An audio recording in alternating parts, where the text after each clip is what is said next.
Hello viewers, আপনাদের আজকে 3টা ফার্নিচার দেখাবো। পিওর সেগুন উড দিয়ে তৈরি, পিওর সেগুন কাঠ। এখানে কোনো অন্য কাঠ ব্যবহার করা হয়নি। এটা হলো বেড, এটা হলো ড্রেসিং টেবল। ড্রেসিং টেবিলটি ভিক্টোরিয়া স্টাইলে বানানো হয়েছে। ড্রেসিং টেবিলটা খুবই বড়। আমার ক্যামেরাটা 360 ডিগ্রি অ্যাঙ্গেলে ধরা হয়েছে, তো সেখানে সব কিছু লম্বাটা দেখাচ্ছে বা খাটাখাটো দেখাচ্ছে। যখন ইন পার্সন দেখতে আসবেন তখন বুঝতে পারবেন যে ড্রেসিং টেবিল কত মোটা।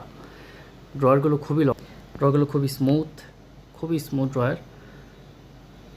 আপনি গভীরে দেখলে বুঝতে পারবেন। দেখুন ড্রয়ারটা কত লম্বা। এমনি লম্বাটা দেখাচ্ছে কিন্তু আসলে খুবই লম্বা। আপনি আমার হাত দিয়ে ধরা দেখলে বুঝতে পারবেন।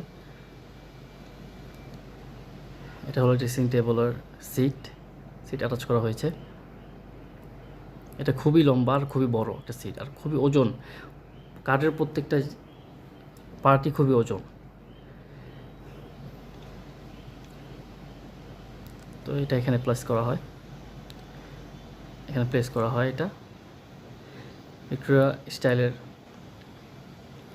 ড্রেসিং টেবিলে 3টা ড্রয়ার আছে, 3টা ডোর আছে। এই 3টা ড্রয়ারের প্রত্যেকটা ডোরের মধ্যে ম্যাগনেট লাগানো আছে।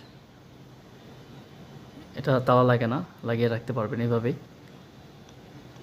আর লকগুলো খুবই সফট, প্রত্যেকটা লকই খুবই সফট, নষ্ট হওয়ার কোনো সম্ভাবনা নেই। বাকি প্রত্যেকটার এক্সপায়ার ডেট থাকে। এটা হচ্ছে গভীরতা, দেখুন কত গভীর।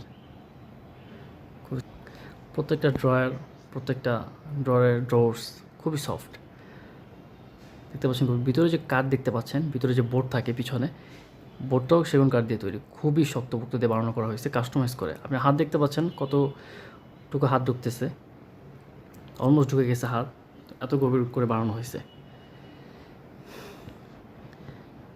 ভিক্টোরিয়া স্টাইলের ড্রেসিং টেবল, খুবই বড়, খুবই সুন্দর। এটা হলো বেডের প্রথম অংশ, এটা হলো আলমিরা।